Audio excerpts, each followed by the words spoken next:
April 23, 2018, 3:33 p.m. Despite the uncooperative weather last Thursday, pouring rain, dreary skies, Manhattan's literary crowd turned up at the New York Public Library for the historical institution's annual library lunch. Checking their black coats at the door, guests made their way to the Celeste Bartos Forum of the Stephen A.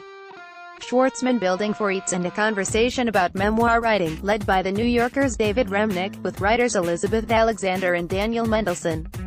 Upon entry, guests cheered instantly at the sight of the beautifully decorated room, which rang in spring when the weather failed to.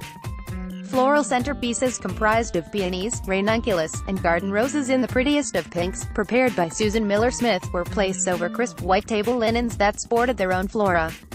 Over a light meal of summer veggies and chicken and rosé, attendees chatted about the books they were reading and the library's legacy before NYPL President Tony Marks stepped up to the podium to give his opening remarks.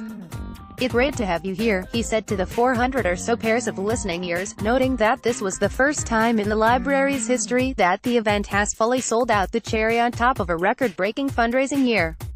"And I do mean all of you." After thank yous, the event's co-chairs and hosts, Remnick, Abigail Barauta, Manazis Bonnie Bartos, Louise Grunwald, Zibby Owens, Daisy Prince, and Honorary Chair Jennifer Egan, took the stage to begin the panel discussion, but not, of course, before making a few cracks about the general state of things, which drew applause from the audience.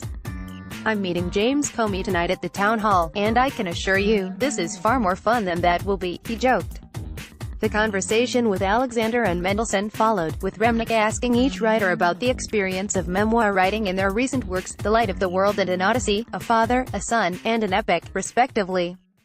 Alexander recounted the touching story of what it was like to translate losing her husband onto the page. "The feeling of loss," she said, "was like a figure that appeared to her in the night, smoking a cigarette in a velvet beret, and reading her writings back to her son, a wise beyond his years little boy who encouraged his mother through to the book's completion." Mendelsohn's remembrance, in turn, hilariously centered on the story of his father, a guy's guy who was tough, was thought of as tough, and liked to be thought of as tough, and his unlikely obsession with the story of the Odyssey, which led to a father and son cruise inspired by the voyage taken in the epic tale. After laughs and coffee, guests, including Fran Lebowitz, Donnie Shapiro, Shelley Wanger, and Lisa Blau, headed back out into the rain with plenty of new reading material in tow.